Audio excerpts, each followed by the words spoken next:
नमस्कार. मी प्राध्यापक doctor DG. श्रीरामे Borgaonkar. आज आपल्यासमोर वाङ्निश्चय अर्थात एंगेजमेंटची गोष्ट यावर मी माझा व्हिडिओ आपल्यासमोर देत आहे.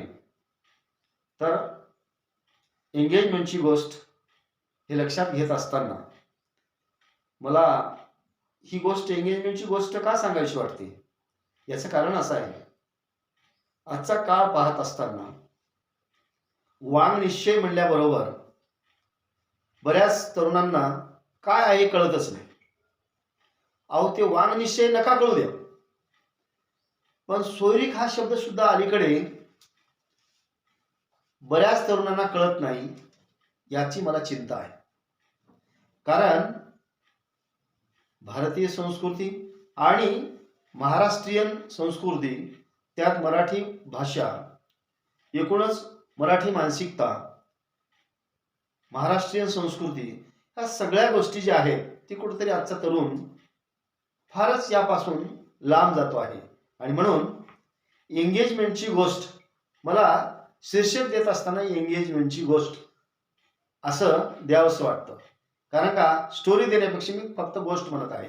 तर हे मी याच्यासाठी सांगतोय की अगोदरच्या काळामध्ये सोरीक होत असताना कुठल्या कुठल्या गोष्टीला सामोरे जावं लागायचं आणि आज जे या एंगेजमेंटमध्ये जे काही बदल झाले ते कशा पद्धतीचे आहेत हे आपल्याला या ठिकाणी थोडक्यात लक्षात घ्यायचं आहे.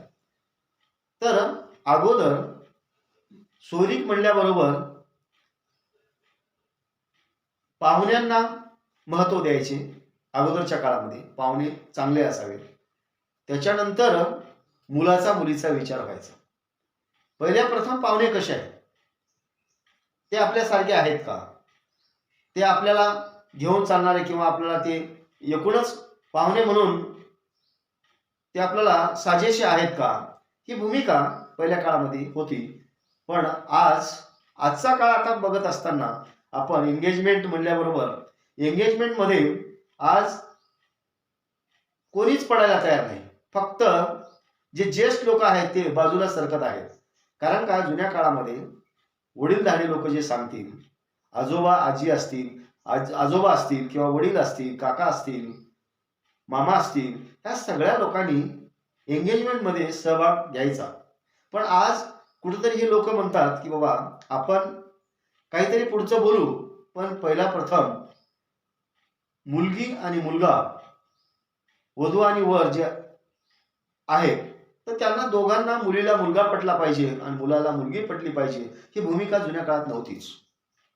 कारण का मोठे लोक जायचे, वडीलधारी लोक जायचे, त्यांनीच ते पाहून यायचे. पाहून आल्याच्या नंतर मुलगा घरीच असायचा आणि चर्चा व्हायची की बाबा मुलगी चांगली आहे, पाहुणे चांगले आहेत, सगळं काही व्यवस्थित आहे, असं सगळं सांगितलेलं फक्त मुलाला ऐकावं लागत होतं. आणि तो मुलगा ऐकायचा आणि त्याच्यावर ते सगळं ठरायचं. आणि पुढं हळूहळू मुलगी थोडीशी, म्हणजे मुलगी कशी आहे याच्यापेक्षा पाहुणे कसे आहेत याच्यावर खूप महत्त्व असायचं. आणि मुलगी सुद्धा बऱ्यापैकी आहे चांगली, असं म्हणून जे चांगली आहे किंवा बऱ्यापैकी आहे असं जे वडीलधारी लोक सांगायचे त्यांच्यावरच सगळ्या मुलाला सगळं ऐकावं लागायचं. आणि ते मुलगा येस काय हरकत नाही, तुम्ही म्हणतात ते योग्य असेल आणि तुम्ही माझं चांगलंच करण्यासाठी हे सगळं असतं, हे गृहीत असायचं.